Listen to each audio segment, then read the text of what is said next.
प्रिय दर्शकों नमस्कार। एक बार फिर से उपस्थित हूं आप सबके सामने शनिवार के कार्यक्रम में। चंद्रमा से मंगल का एक दूसरे से कैसा संबंध बन रहा है और ये एक दूसरे से किस भाव में बैठ करके कैसा परिणाम करते हैं, इसी के साथ उपस्थित हूं। शुरू करते हैं आज का कार्यक्रम। कहीं नहीं जाना है, बिल्कुल बन के रहिएगा। एक जन है कोई, उन्होंने मेरे शिव पुराण को जो मैं कार्यक्रम में प्रत्येक दिन बोलता हूं उसमें उन्होंने कहा कि लोग आपके पास ज्योतिष के कार्यक्रम देखने आते हैं, आप ये शिव पुराण के श्लोक पढ़ते हैं, उसमें मुझे कोई दिलचस्पी नहीं है, आप ये बंद कर दीजिए। मैंने कहा दोबारा मेरे कार्यक्रम पे मत आइए और मेरा कार्यक्रम मत देखिए, मेरा चैनल हो सके तो अनसब्सक्राइब कर दीजिए।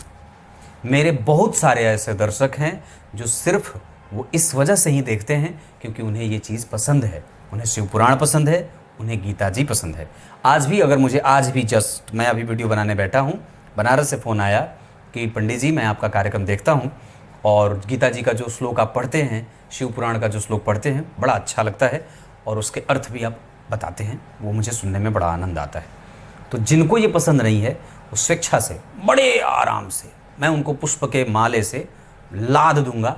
आप जाइए, आप जैसे दर्शकों की मुझे कोई आवश्यकता नहीं है जो अपने धर्म, अपने पुराण, अपने सदग्रंथ को सुनने से उसके कान पक गए हों। ऐसे लोगों को, ऐसे दर्शकों को मुझे बिल्कुल भी आवश्यकता नहीं है। बड़ा भन्ना जाता है मन, और सामने से हो तो क्या ही कर दें, पर ऐसा नहीं है। हमें अपने सदग्रंथों का, मैं हर बार कहता हूँ, मैं जो पोस्ट लिखता हूँ उसमें भी लिखता हूँ, अपने सदग्रंथों का आदर आवश्यक है। सदग्रंथों का अपमान ही, गुरु ग्रंथ और गोविंद का अपमान ही हमें सनातन धर्म से च्युत कर देता है, हटा देता है और हमारे पतन का प्रधान कारण बन जाता है, क्योंकि वस्तुतः असली मलाई हमारे ग्रंथों में ही है ना। अर्थ बताऊंगा अंतिम में। चंद्रमा और मंगल जब एक साथ बैठ जाते हैं तो ये बहुत उत्तम परिणाम देते हैं। यहाँ ये धन, धान्य, संपत्ति, लाभ और सुख देने वाले बन जाते हैं। इसके साथ साथ अगर चंद्रमा से मंगल दूसरे भाव में हो, चंद्रमा से मंगल दूसरे भाव में, तो ये साधारण सुख देते हैं, साधारण सुख देते हैं। चंद्रमा से मंगल दूसरे घर में साधारणतया ये अच्छे परिणाम देते हैं। चंद्रमा से मंगल तीसरे, ये भी बहुत अच्छे परिणाम तो नहीं, पर इनके भी लाभ ज़्यादा होते हैं। व्यक्ति पराक्रमी होता है, सुखी होता है, कम्युनिकेटिव होता है, दानी होता है, ये सब चीज़ें अच्छे तरीके से मिल जाती हैं। वो प्रैक्टिकल को स्वीकार करना, समस्या को स्वीकार करना, दिमाग लगाना, रणनीति बनाना, राजनीति करना, परिपक्व होना, ये जल्दी ही उस बच्चे को कर देता है। जैसे कोई बच्चा जिसकी कुंडली में चंद्रमा से मंगल तीसरे घर में हो तो बहुत जल्दी ही अपनी परिस्थितियों को समझने वाला है ना, हो जाता है। चंद्रमा से चौथे घर में मंगल व्यक्ति को धन, धान्य, संपत्ति और लाभ देने वाले होते हैं। इसका अच्छा परिणाम जातक के जीवन में देखने को मिलता है।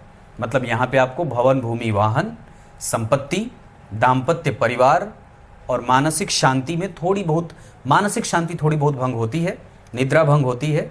ऑक्सीजन, प्राणायाम ये सब करते रहने की आवश्यकता है, ऑक्सीजन की कमी शरीर में ना हो। बाकी ऐसे इसके सांसारिक सुख मिल जाते हैं।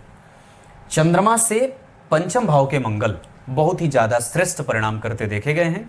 यहाँ पे ऐश्वर्य, सुख, प्रभाव, दाम्पत्य, संतान, नौकरी, विलक्षणता, खेल का क्षेत्र, राजनीति का क्षेत्र, कई जगह से धन कमाने का क्षेत्र, चौतरफा विकसित होने का बल, ये सब बड़ा अच्छा होता है। चंद्रमा से छठवें भाव के मंगल शुभ परिणाम देते हैं।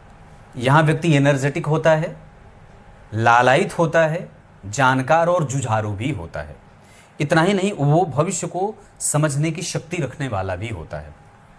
चंद्रमा से सातवें घर के मंगल, यहाँ पे ये सामान्य परिणाम करते हैं, थोड़े घात प्रतिघात के योग बन जाते हैं। मतलब जैसे एक्सीडेंट हो जाए, चोट लगती रहे, चंद्रमा में मंगल का अंतर है तो दाम्पत्य में परेशानी हो, घबराहट, बेचैनी, इस तरीके के अकुलाहट भरे संबंध देखने को मिलते हैं।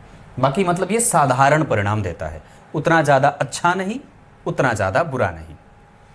चंद्रमा से मंगल अष्टम भाव में अशुभ परिणाम देते हैं। यहाँ नौकरी में दिक्कत, दाम्पत्य में परेशानी, ससुराल से संबंध कमज़ोर, स्वयं व्यक्ति किसी के द्वारा दबाया जाता है, कम पैसों पे नौकरी करने के लिए विवश रहता है, आपकी जो मूल बातें हैं वो कोई आपको ब्लैकमेल करता है, उसको जान करके आपके ऊपर शोषित होने का दबाव बढ़ता है। समाज द्वारा आप शोषित होते हैं, लोगों के द्वारा शोषित होते हैं, शारीरिक शोषण हो जाता है, विष दोष, विष से संबंधित जो चीज़ें हैं वो विषपान करा दे, धोखा, इस तरीके की चीज़ें चंद्रमा से अष्टम भाव के मंगल देते हैं। मतलब ये अशुभ परिणाम देते हैं, ये ठीक नहीं होते। चंद्रमा से नवम भाव बड़ा अच्छा परिणाम करता है। यहाँ व्यक्ति भाग्यशाली, धर्म, अर्थ, काम और मोक्ष सबके लिए प्रयासरत रहने वाला, ऊंचे पद वाला, प्रतिष्ठापन्न, लाभ को प्राप्त करने वाला, सांसारिक और आध्यात्मिक सुखों के प्रति चिंता करने वाला और बेहतरीन परिणाम होता है। दशम भाव में अच्छे परिणाम नहीं मिलते, लेकिन व्यक्ति कई बार यहाँ ईर्ष्यालु, द्वेष, छल कपट और कठोर हो जाता है। मतलब यहाँ पे व्यवहार कुशल नहीं होता, यहाँ वो थोड़ा परेशान करने वाला, दूसरों के ऊपर अपनी जिद आरोपित करने वाला और दबाव डालने वाला होता है। एकादशवें भाव में अच्छे परिणाम नहीं मिलते हैं, यहाँ भी अच्छे नहीं, यहाँ भी अच्छे नहीं। यहाँ पे कुछ हद तक कभी कभी आपको अच्छा परिणाम मिल जाता है चंद्रमा से एकादशवें भाव में। जब चंद्रमा में मंगल का अंतर आएगा तो थोड़ी बहुत परेशानियों के साथ थोड़े बहुत अच्छे परिणाम भी मिलते हैं। जैसे धन लाभ होता है, महत्वाकांक्षा वृद्धि होती है, उसका सुख बढ़ता है, आत्मविश्वास बढ़ता है, संतान से मतभेद होते हैं, पैतृक संपत्ति में कभी कभी खट्टे मिट्टे अनुभव मिलते देखे जाते हैं। चंद्रमा से 12वें घर के मंगल अशुभ परिणाम देते हैं। मतलब यहाँ पे व्यक्ति को व्यय में देखा जाता है, एनर्जी फ्लो कमज़ोर होती है, संतान सुख में कमज़ोरी होती है, उसकी संपत्ति किसी दूसरे के द्वारा हड़प ली जाती है, या कई बार वो अपनी संपत्ति का सतत सही इस्तेमाल नहीं कर पाता है। इतने सारे परिणाम चंद्रमा से मंगल के देखने को मिल जाते हैं। आरंभ में मैंने जो श्लोक पढ़ा था वो शिव पुराण का था, जिसमें वेदव्यास भगवान लिखते हैं, प्रत्येक दिन जो व्यक्ति 1000 बार प्रणव का, ओमकार का जप करता है, वो प्रत्येक दिन नित्य शुद्ध होता जाता है, वो प्रत्येक दिन शुद्ध हो रहा है। इस वजह से हमें निश्चित रूप से प्रणव का जप करना चाहिए और गुरु मंत्र की दीक्षा लेकर के अपने शरीर, अपनी आत्मा, अपनी बुद्धि, अपने लोक और परलोक को शुद्ध करना चाहिए। कुछ इसी तरीके से आज के इस छोटे से कार्यक्रम का समापन करते हैं। तब तक के लिए बहुत बहुत नमस्कार।